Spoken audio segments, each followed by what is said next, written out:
ये कहानी हमें दीपशिखा जी ने यूपी मैनपुरी से भेजी है। वो बताती हैं कि यह कहानी उनकी दादी ने उन्हें बताई थी, जो कि एक सत्य घटना है। आइए तो आगे की कहानी मैं उन्हीं के पॉइंट ऑफ व्यू से आपको बताता हूँ।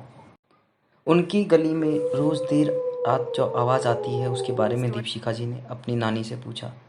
उनकी नानी बताती हैं कि बहुत समय पहले, लगभग 10 से 12 साल पहले, उनके यहाँ पर एक फ़ौजी परिवार रहता था।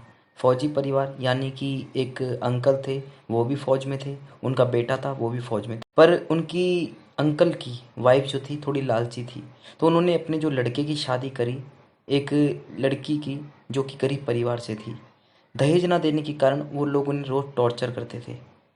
हस्बैंड घर पे नहीं रहता था, वो ज़्यादातर अपने ड्यूटी में रहते थे, इसलिए उन्हें इन चीज़ों की खबर नहीं थी। वो अपनी पत्नी को बड़ा प्यार करते थे। उनकी जो सास थी वो उन्हें रोज़ टॉर्चर करती थी। टॉर्चर करते करते एक दिन बात यहाँ तक बढ़ गई कि उसने अपनी बहू को आग लगा दी और उस आग लगाने के बाद उसे वहीं पर जिंदा जला दिया और गांव वालों को कह दिया कि इसका चक्कर कहीं बाहर चल रहा है, इस वजह से इसने खुद को आग लगाकर खुदकुशी कर ली है। अब देखो, ये झूठ है या सच ये तो हम नहीं जानते, पर दीपशिखा जी बताती हैं कि वो औरत जो है आज भी उस घर में भटकती है और उस घर में किसी को रहने नहीं देती। एक बार एक फैमिली उस घर में रहने गई तो उनके बच्चों को वो आज भी दिखाई देती है। उनके बच्चे रोज़ रात को डर जाते और उठ करके बोलते कि मम्मी वहाँ पर एक आंटी जो हैं जल रही हैं, उन्हें बचा लो, वो रो रही हैं, चिल्ला रही हैं। पर उनकी मम्मी जब बच्चों की उठ करके देखती या उनके पापा उनको उठ करके देखते तो वहाँ पर कोई नहीं दिखाई देता। तो थोड़े दिन बाद एक पंडित जी को बुलाया गया क्योंकि उन घर के बच्चे बीमार पड़ने लगे। दवाई वगैरह कुछ भी असर नहीं कर रही थी।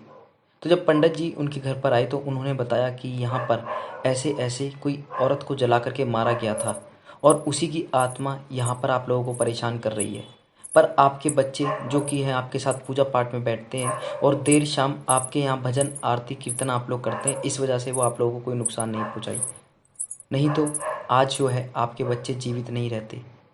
पर हाँ, एक बात है, जब दीपशिखा जी ने उस घर की ओर देखा तो वो बताती हैं कि वहाँ पर जो आम का पेड़ था, उन्हें ऐसा लगा कि उस आम के पेड़ पर कोई औरत बैठी हुई है और चीख चीख करके रो रही है। उन्होंने जब अपनी नानी को बोला तो उनकी नानी ने आंख बंद करके सोने के लिए कहा, क्योंकि उनके घर से वो छत साफ साफ दिखती थी और वो पेड़ भी साफ साफ दिखता था।